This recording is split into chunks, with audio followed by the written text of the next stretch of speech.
We have seen an unprecedented rally across the entire precious metals complex. Gold, silver, platinum, and palladium have all experienced significant price appreciation. That was driven by a combination of geopolitical instability, a weakening of the US dollar, and growing concerns about physical supply shortages.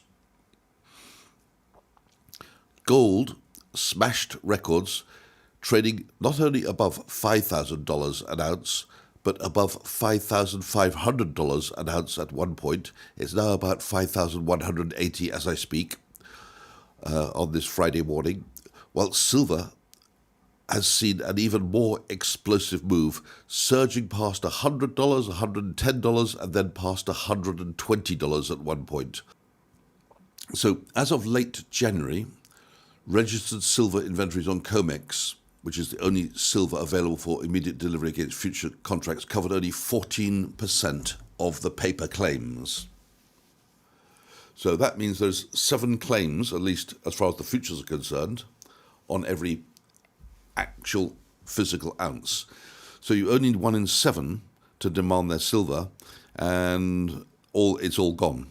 At the press conference of 28th of January, 2 days ago, Federal Reserve Jerome Powell was directly questioned about whether the parabolic rise in gold and silver prices indicated a loss of US credibility on the world stage.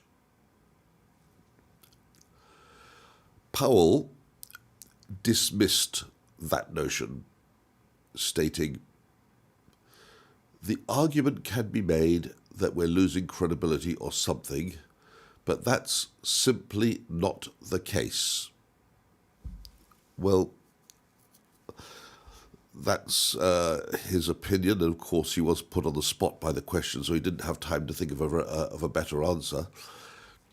But clearly, if the price of gold is going through the roof, it means that the dollar is losing its credibility, because obviously the dollar, as we see on the looking at the DXY index, is now once again falling sharply after falling about 10% last year.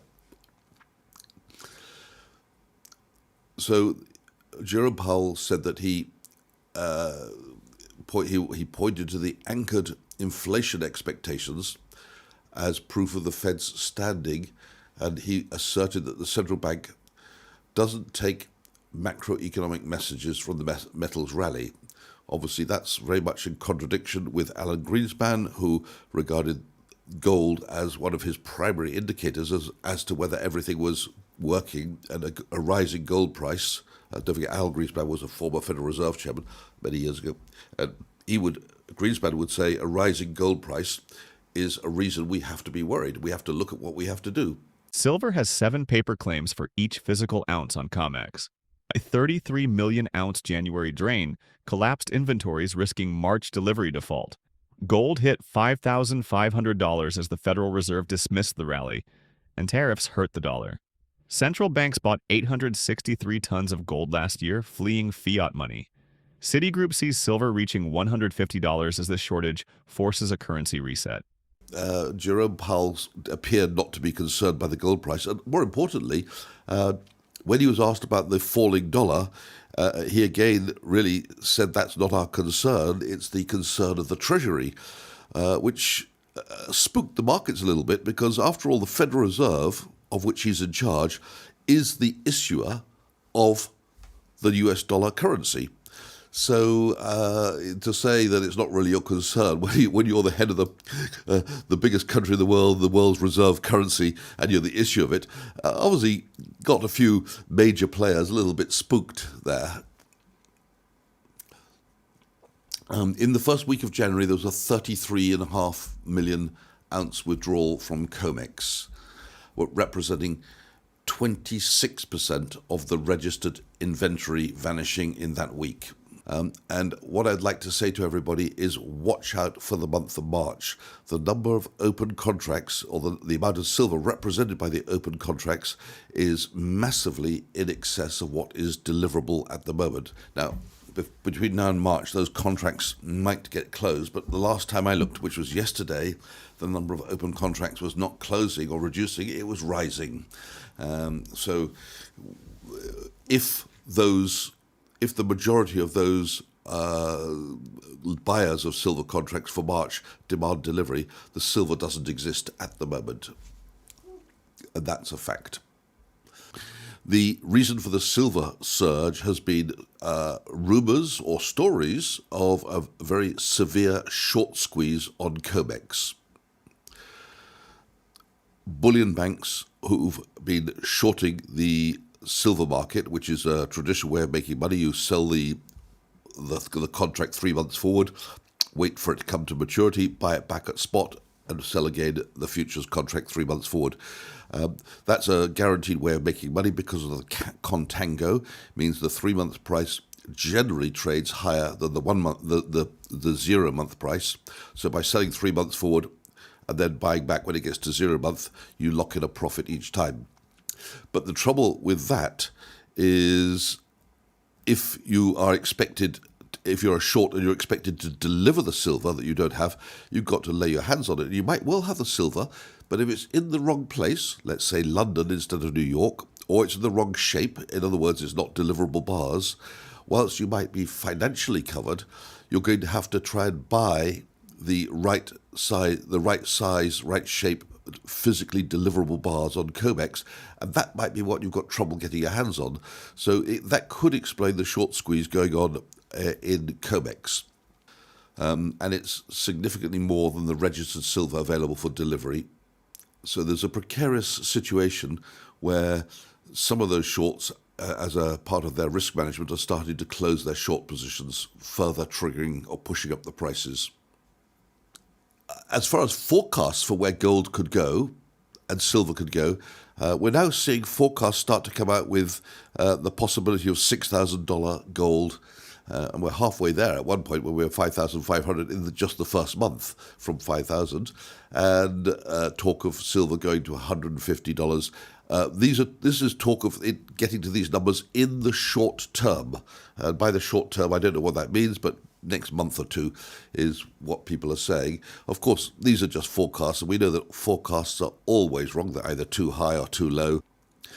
As for the gold price forecasts, what are we seeing? We're seeing UBS forecasting 6,200, Goldman Sachs 5,400. Well, I don't know when they forecast that, but it passed that a few days ago.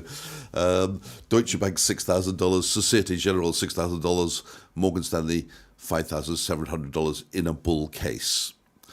And these are they're called 2026 gold price forecasts.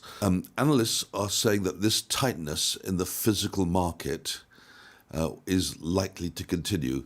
Citigroup, for example, has been very aggressive. It's raised its short-term price target on silver to $150 an ounce, which kind of implies another 40 to 50% upside in the coming weeks. Now, another factor affecting the gold price and causing it to rise so much has been President Trump's aggressive use of tariffs. So since his inauguration, the price of gold has jumped by about 90% since he was inaugurated about a year ago. And these threats of sometimes up to 100% tariffs on Canadian goods, for example, and a stated desire by him for a weaker US dollar, but at the same time saying a strong dollar, so a bit of a contradiction there, a weaker dollar whilst the dollar remains strong, to boost domestic manufacturing. And that basically this sort of flip-flop has created some sort of uncertainty. But if we look at the numbers and listen to what the market is saying about itself, the dollar has fallen to a 4-year low. It's lost 10% of its value in 2025, and it's continuing to decline in 2026. So what we've got going on is potentially what's called the debasement trade. The debasement trade is where investors flee from fiat currencies to the safety of hard assets. So the old narrative of gold keeps up with inflation and it'll buy you the same as it bought 10,000 years ago, 2,000 years ago, 500 years ago, or yesterday, and using gold as the inflation hedge has kind of gone away. Now people are looking at more as a what could go wrong in the future. So they're kind of front-running the unknown. And the unknown for them is something far more serious than we're seeing at the moment of a rapid decline in the dollar. They're seeing something more serious than that. So they're front, whatever it is that's coming, they don't know. We don't know. Nobody knows. We've got some ideas on what might happen. But I think people are starting to front-run that by buying gold. And amongst the most voracious buyers of gold have been the central banks. The statistics from central banks are always heavily lagged. There's many months of delay from some of them, and some of them don't even report the numbers at all. But so far, what's reported, we know that in 2025, collectively, they bought 863 tons of gold. I guess more numbers are going to come in showing that number creeping upwards. And the trend is expected to continue, the trend of central bank buying in the current year. There are also deficits at the moment in the platinum and palladium markets, where the demand for industrial use, particularly the automotive industry, exceeds the mine supply.